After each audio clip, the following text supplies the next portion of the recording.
নমস্কাৰ বন্ধুসকল, উন্নতি ভিডিঅ'লৈ মই সমজলে স্বাগতম জনাইছোঁ। বন্ধুসকল, আপোনালোক সকলোৰে বাবে এইটো ভাল খবৰ। নতুন পুৰণি যি আসাম পুলিচৰ পদ ওলাইছিলে সকলোৰে ৰিটেন এক্সামিনেশ্যনৰ এখন নটিচ আজি বৰ্তমান 18 জানুৱাৰী 2022 ৰিলিজ হৈছে। বন্ধুসকল চাওক, এইখন নটিচ মই আপোনালোকক আগবঢ়াইছোঁ।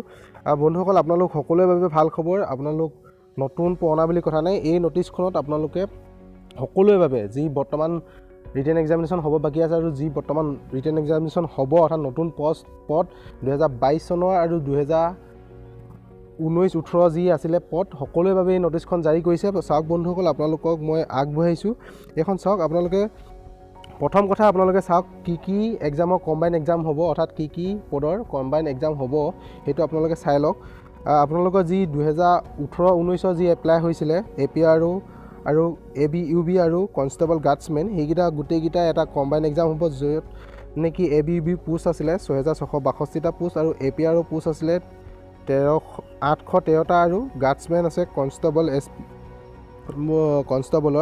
754টা পদ। এইকেইটা গোটেইকেইটা পদৰ একেটাই এক্সাম হ'ব অৰ্থাৎ কম্বাইন এক্সাম হ'ব। সেইটো হৈছে আপোনালোকৰ ক্লিয়াৰ হ'ল। নেক্সট আপোনালোকে চাওক, যি বৰ্তমান আসাম পুলিচৰ SI UB পদ আছিলে 306টা পোষ্ট আৰু আসাম পুলিচ কামাণ্ডো যি বেটেলিয়ানৰ SI পদ আছিলে AB 320টা পোষ্টৰ একেটাই কম্বাইন এক্সাম হ'ব আৰু 10টা পোষ্ট এছিষ্টেণ্ট ডেপুটি কণ্ট্ৰলাৰ গোটেইকেইটা পোষ্টৰ এটাই কম্বাইন এক্সাম হ'ব। এইখিনি হৈছে আপোনালোকৰ নতুনকৈ যি বৰ্তমান 2022 চনৰ এডভাৰটাইজমেণ্ট ওলাইছিলে সেইটো পোষ্টৰ কম্বাইন এক্সাম। আৰু এটা পোষ্ট আছে যি আসাম পুলিচ ABUB যি বৰ্তমান এডভাৰটাইজমেণ্ট হৈ গ'ল 2022 চনত, তাৰে এটা কম্বাইন এক্সামিনেশ্যন হ'ব। এইখিনি হৈছে আপোনালোকৰ ডাউটটো মই ক্লিয়াৰ কৰি দিছোঁ। তাৰপিছত চাওক আপোনালোকৰ এক্সামিনেশ্যন চেণ্টাৰ ক'ত অনুষ্ঠিত হ'ব অৰ্থাৎ আপোনালোকৰ এক্সামিনেশ্যন আপোনালোকৰ চেণ্টাৰটো আপোনালোকৰ প্ৰত্যেকখন ডিষ্ট্ৰিক্টত নাই, এইবাৰ কেইটামান নিৰ্দিষ্ট ডিষ্ট্ৰিক্ট দি দিছে। আপোনালোকৰ তাত এটা আপোনালোকে চেণ্টাৰ চিলেক্ট কৰিব লাগিব। চাওক আপোনালোকৰ চেণ্টাৰ ক'ত ক'ত আছে আপোনালোকৰ বন্ধুসকল। চাওক আপোনালোকে চেণ্টাৰকেইটা চাই লওক। তিনিচুকীয়া ডিষ্ট্ৰিক্ট, যোৰহাট, ডিফু, শিলচৰ, গুৱাহাটী, বঙাইগাঁও, কোকৰাঝাৰ, তেজপুৰ, নগাঁও আৰু হাফলং, এই 10টা চেণ্টাৰ আছে। আপোনালোকৰ যিকোনো এটা আপোনালোকে চিলেক্ট কৰিব লাগিব এক্সাম দিবৰ কাৰণে।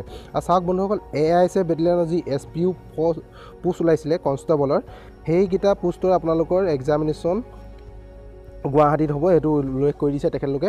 আৰু চাওক বন্ধুসকল, আপোনালোকৰ চেণ্টাৰকেইটা আপোনালোকে চাই ল'ব ভালদৰে। মই আকৌ এবাৰ কৈ দিছোঁ, তিনিচুকীয়া, যোৰহাট, ডিফু, শিলচৰ, গুৱাহাটী, বঙাইগাঁও, কোকৰাঝাৰ, তেজপুৰ, নগাঁও, হাফলং, এই 10টা চেণ্টাৰ আছে। যিকোনো এটা আপোনালোকে চিলেক্ট কৰি এক্সামটো আপোনালোকে দিব লাগিব। আৰু বন্ধুসকল, তাৰপিছত এইটো নেক্সট পইণ্টটো আপোনালোকৰ খুবেই গুৰুত্বপূৰ্ণ, আপোনালোকৰ এইটো মনত ৰাখিবলগীয়া কথা আৰু বহু অপেক্ষা কৰি থকা এটা খবৰ। আৰু চাওক বন্ধুসকল, 2018-19 যি বৰ্তমান ABUB এপ্লাই হৈছিলে, যি বৰ্তমান ৰিটেন এক্সামিনেশ্যন হ'ব বাকী আছে, তাৰ ৰিটেন এক্সামিনেশ্যন আপোনালোকৰ ডেটটো দি দিছে। আৰু কম্বাইন এক্সাম হ'ব APR ABUB আৰু গাৰ্ডছমেন যি কনষ্টেবল গাৰ্ডছমেন আছিলে তাৰ 2018-19 পোষ্টৰ APR পোষ্ট আছিলে 813টা আৰু ABUB আছিলে 6662টা আৰু কনষ্টেবল গাৰ্ডছমেন আছিলে 754টা পোষ্টৰ।